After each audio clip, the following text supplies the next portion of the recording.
തെളിച്ചമേകാൻ പൊൻപുലർക്കാലം വെളിച്ചമാകുമ്പോ നുറുങ്ങുവെട്ടം പക്ഷിപരാഗം തെളിച്ചു കാട്ടുമ്പോ വരുന്നു ദൈവം മനസ്സിനുള്ളിൽ തിളക്കമേകിടാൻ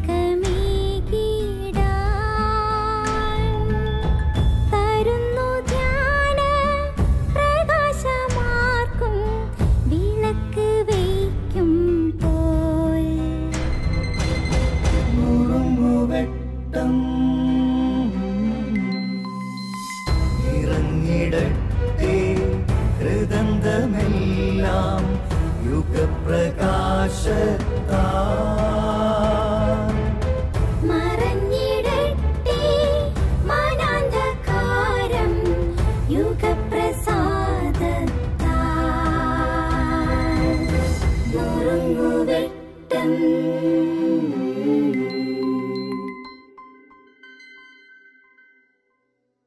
പ്രിയമുള്ളവരെ, +2 പഠിക്കുന്ന ആ മകന് അവൻ്റെ വീട്ടിലെപ്പോഴും വേദനയുടെ അനുഭവങ്ങളെ പറയാനുള്ളൂ. അപ്പൻ എപ്പോഴും മദ്യപിച്ച് വന്ന് അമ്മയെ തല്ലും, പഠിക്കാനിരിക്കുന്ന ഇവനെയും ദേഹോപദ്രവം ചെയ്യും. ഒത്തിരി നാളായി ഈ വേദന അവൻ സഹിക്കുന്നുണ്ട്. അവൻ്റെ കൂട്ടുകാരോട് അവൻ്റെ അപ്പൻ്റെ ഈ ദുശ്ശീലത്തെക്കുറിച്ച് അവൻ പറഞ്ഞു. കൂട്ടുകാരിലൊരുവൻ അവനോട് ഇങ്ങനെ ചോദിച്ചു, അപ്പൻ നിന്നെ ഉപദ്രവിക്കുന്നുണ്ടോ? നിന്നെ അടിക്കുന്നുണ്ടോ?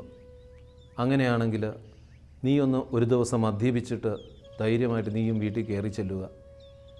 കൂട്ടുകാർ നിർബന്ധിച്ച് അവനെ മദ്യപിപ്പിച്ചു. മദ്യത്തിൻ്റെ ലഹരിയിൽ അവൻ ആടി ഉലഞ്ഞ് വീട്ടിലെത്തി. അമ്മയുടെ ഹൃദയം വല്ലാതെ നൊമ്പരപ്പെട്ടു. അമ്മ അവനോട് ചോദിച്ചു, മോനെ നീ എന്താ ഇത് കാണിച്ചത്? അപ്പനോടുള്ള വാശി തീർക്കുവാൻ എൻ്റെ കൂട്ടുകാർ പറഞ്ഞതനുസരിച്ച് ഞാനല്പം മദ്യപിച്ചു.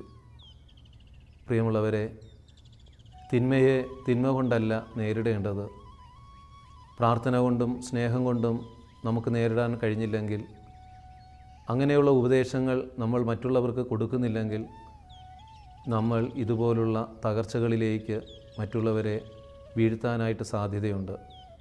ഇവൻ്റെ കൂട്ടുകാർ യഥാർത്ഥത്തിൽ പറയേണ്ടിയിരുന്നത് അതല്ലായിരുന്നു. പ്രാർത്ഥിക്കടാ, ദൈവം നിന്നെ സഹായിക്കും, അപ്പന് വേണ്ടി പ്രാർത്ഥിക്കുക, നീ സഹിച്ചു നിൽക്ക്. അത് പറയേണ്ടതിന് പകരം അപ്പൻ കുടിക്കുന്നുണ്ടോ എങ്കിൽ നീയും അല്പമൊന്ന് മദ്യപിച്ച് വീട്ടിൽ ചെല്ല്, അപ്പനെ തോൽപ്പിക്കാം. ഒരിക്കലും തിന്മയെ തിന്മ കൊണ്ട് നമുക്ക് തോൽപ്പിക്കാനാവുകയില്ല. തിന്മയും ഒന്നിച്ച കൂട്ടിമുട്ടുമ്പോൾ അവിടെ നന്മ ഒരിക്കലും ഉണ്ടാവുകയില്ല. എന്നാൽ മറിച്ച് തിന്മയെ നന്മ കൊണ്ട് നമ്മൾ നേരിട്ടാൽ നമുക്ക് തിന്മയെ കീഴ്പ്പെടുത്തി നന്മയുടെ അനുഗ്രഹങ്ങൾ മറ്റുള്ളവർക്ക് നൽകാൻ പറ്റും. നിൻ്റെ അരികിലും ആരെങ്കിലുമൊക്കെ ഇങ്ങനെയുള്ള തകർച്ചകളുമായി കടന്നു വരുമ്പോൾ നീ കൊടുക്കുന്ന ഉപദേശം എന്താണ്? തിന്മയെ നന്മ കൊണ്ട് നേരിടുവാനുള്ള സദുപദേശങ്ങൾ കൊടുക്കുവാനായിട്ട് നിനക്ക് സാധിക്കുന്നുണ്ടോ? പരദൂഷണം പറയുന്ന വ്യക്തിയെക്കുറിച്ച് നീയും പരദൂഷണം പറയുന്നുണ്ടെങ്കിൽ അത് നന്മയല്ല. അസൂയപ്പെടുന്ന ഒരു വ്യക്തിയെ നോക്കി നീയും അസൂയപ്പെട്ടാൽ അത് അനുഗ്രഹമാവുകയില്ല. നിന്നെ വേദനിപ്പിച്ച വ്യക്തിയോട് നീയും വേദനിപ്പിക്കുവാനായിട്ടുള്ള തന്ത്രപ്പാടുകളിൽ നീ ഓടിയാൽ നീ തളർന്നു വീഴും. നമുക്ക് പ്രാർത്ഥിക്കുന്നവരാകാം, കാത്തിരിക്കുന്നവരാകാം. ദൈവം നമ്മെ അനുഗ്രഹിക്കട്ടെ.